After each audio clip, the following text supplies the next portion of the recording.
Hello and welcome to Lecture 63 of my class, From Data to Decisions. I'm Chris Mack, and in this lecture, we're going to do some model building in R. Now, some of the things we're going to do today we've done in the past in some previous lectures in this course.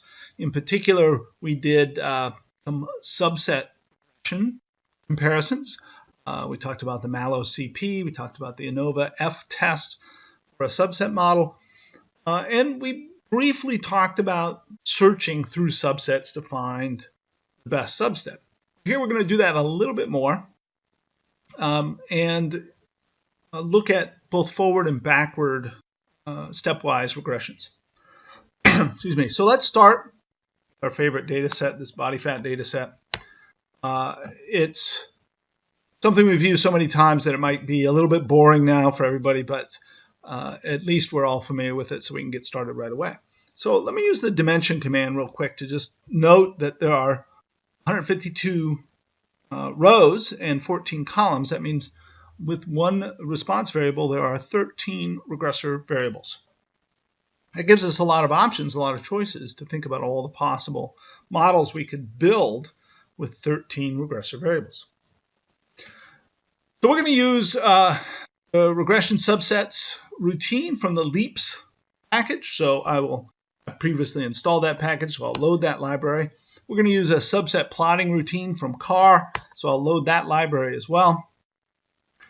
Now, go down and look at this LEAPS routine. It's reg subsets, or regression subsets. We give it the maximum model we want to look at. In this case, I'll do body fat period. The period, of course, indicates that we want every one of the regressor variables as a primary variable in the model. I'm going to set nbest to be 1, method forward, and nvmax of 11. So nbest is how many of the best subsets for a given level, number of parameters, we keep and display in our graphs. So on our purposes, the best one is all we really need to look at. And then I have three options for the method. I have a forward stepwise search, a backward stepwise search, and an exhaustive search. We'll start with the forward and see what we get. And then finally, nvmax equals 11. So as I move towards larger and larger models, what's the biggest subset I'm willing to look at? Here I say I'm willing to look at a max of 11, or let's change that down to 9. So I only go up to a size of 9 because basically if it gets bigger than that, I don't want to deal with those models. I'm looking for smaller models. In fact, I'm going to use the Bayesian information criterion as my judge, and that pushes me towards parsimony, towards smaller models. All right, so let's run this reg subsets routine, stick the results in a variable I call leaps. Then I can use the subsets routine from CAR to plot the results of leaps, and I'll say, give me the statistic BIC, the Bayesian information criterion. The plot is displayed over here. I don't want to put a legend there, so I'll just escape, and it gives me this little error message down here about it didn't give me a legend. So here's the results. It's a little bigger so we can see it, or I can, of course, zoom in and look at that graph all by itself. So we see in the forward regression, we found a best 4-parameter model of weight, abdomen, forearm, and wrist. All right. Now, let's do the same thing, except we'll do a backwards regression, a backwards stepwise search.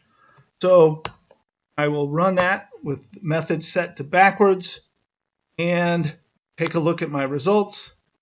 Well, it did find the same best 4-parameter model, either direction. But if we look closely at this graph here and we compare the two, we see that they're not exactly the same, right? You see some changes going on there. In this 6 and 7 parameter regime, it's not finding the same best models. Right? There's no guarantee that the forward or backward stepwise regressions will find the best model. Exhaustive search, on the other hand, does guarantee that you'll find it. So let's run the exhaustive method. So it searches it in an exhaustive way, and here's the best that it gets. It's the same best 4-parameter model, but it's different in some of these other areas. And sure enough, if I look here compared to here, it's changed, and here it's changed. So forward, backward, and exhaustive not all produce the exact same best sets for every subset size. Well, that means we'd probably like to do the exhaustive search whenever we can. Sometimes we can't because there's too many variables to try.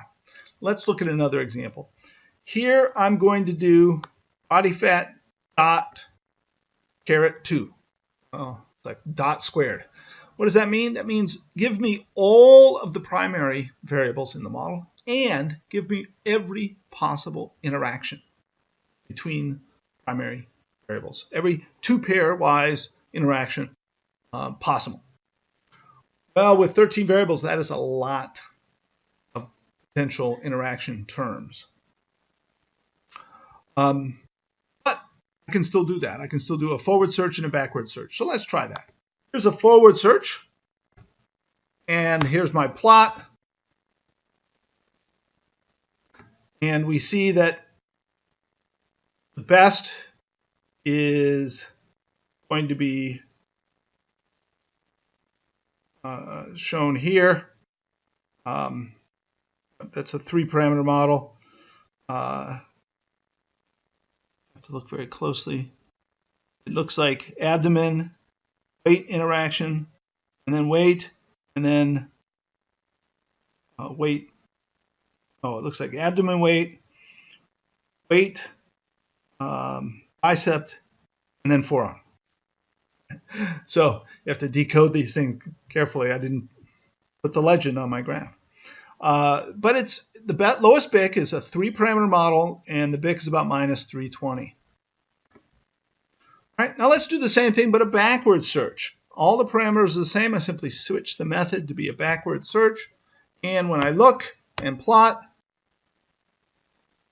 wow, I get a very different result. First of all, didn't find the best 3-parameter model the same. I find a very different 3-parameter model. It says the best model is a 6-parameter model, and its optimum BIC is only maybe -305, not nearly as small as the one we found before. In other words, the backward stepwise search did not find the same best as the forward stepwise search. Not even close. Not even close. That's the problem with these routines. They don't always converge to the same result. That's why it's nice to always do both forward and backwards, but still you have to wonder if there's something that's not being found in either of those searching routines. That's when we want to do the exhaustive search. All right. So what if we did the exhaustive search in this case? I have method set to be exhaustive right here. Let's run it.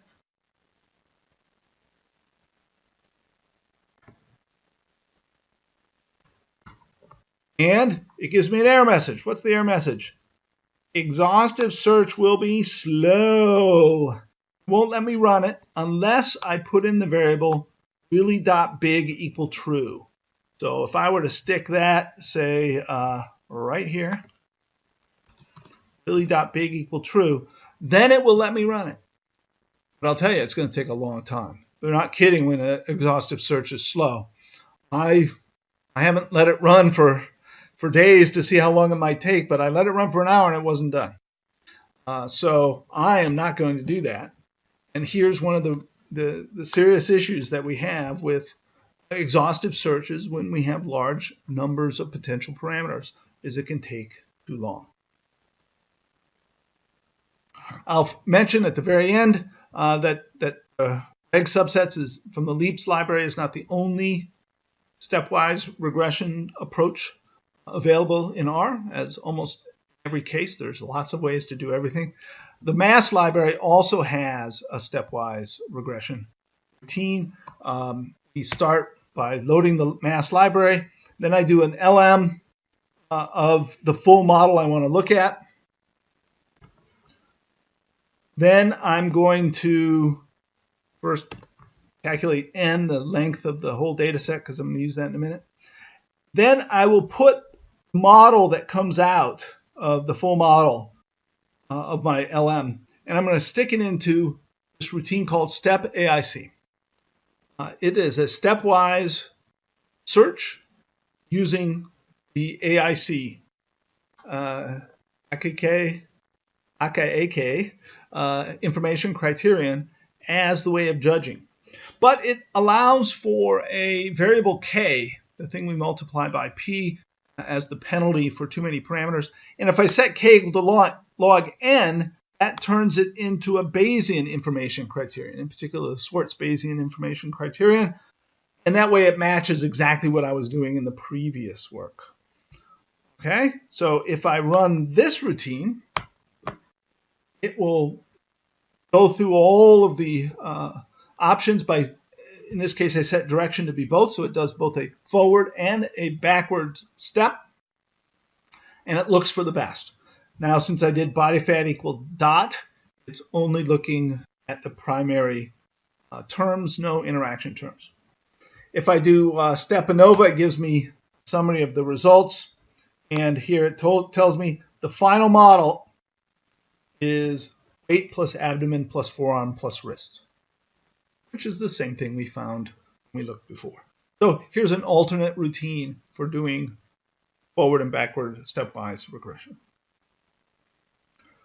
Well, that's the lecture on model building, but I'll finish by just mentioning that using computers to do your work for you isn't the only answer. Right? The searching through parameters to look for the best models is great, but it doesn't replace you, the person with problem domain expertise, someone who knows about the problem you're working on, trying to figure out, based on your understanding of the problem, your theories about what's going on, trying to figure out what the best model might be. Just brute force searches aren't usually going to be as good as what you can do to apply your brain power. So don't turn off your science brain when your statistic brain kicks in. Thank you.